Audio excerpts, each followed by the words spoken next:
As we get to the third exegesis of greater righteousness in the Sermon on the Mount, Jesus reminds us that sin isn't entirely to do with ourselves. Righteousness is not entirely to do with ourselves. So this is the Sermon on the Mount and bringing others into sin.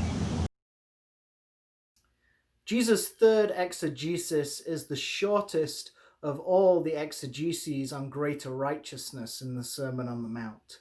Just a couple of verses that says, you have been told not to divorce one another. But I say to you, if somebody divorces someone, it causes the other person to sin. And in essence, that's all it really says. Now, what's interesting here is this is not a full-blown theology of divorce.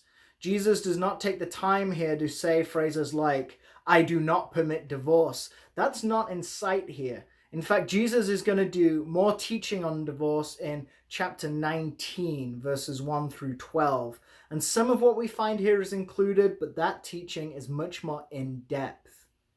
Here, we just get this example that only focuses on this one element of divorce.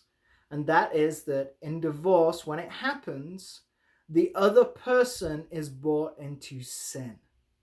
So the sin of one person ends up creating sin in another person. That seems to be the thing Jesus is caring about here. The implication being that the greater righteousness isn't just about being people who are clean and pure ourselves. It's not about that. We're not trying to get a holy one up on someone else. We're not trying to show off to everyone else how good, how beautiful, how holy we are. No, the greater righteousness, a wholeness, a completeness in what we were made to be in God, a person who is flourishing, cares about others, wants others to achieve flourishing, wants others to be whole and complete too. That the disposition is on other people has already been seen back in the first exegesis. Reconciliation, building community. Just like Jesus came and provided reconciliation for humankind. Well, here we just see the same kind of thing. Jesus saying, don't bring another person into sin. The passion of those in the greater righteousness, the passion of people who are whole and complete is that others are whole and complete or righteous too. And just as with reconciliation, Jesus is the best example of this.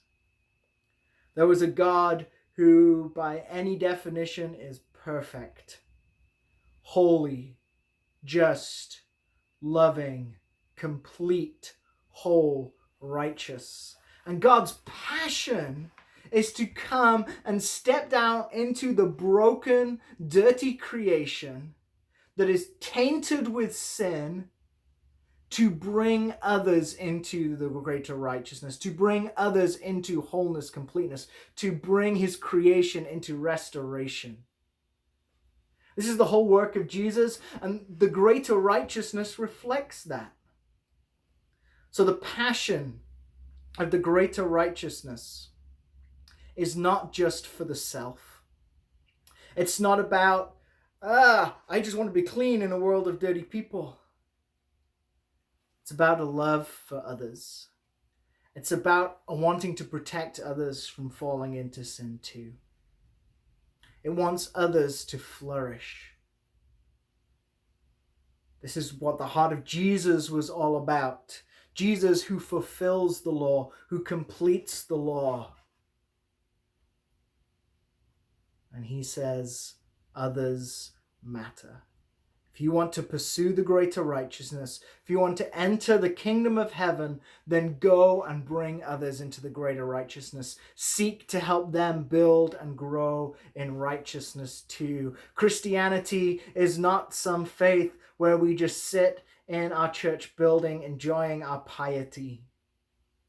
It is a faith of mission. It is a faith of going and trying to bring others into their fullness, their completeness in God, into a place where they can flourish, into a place where they can live and love and help others flourish. So will you be those people? will you help others flourish and enter the kingdom of heaven?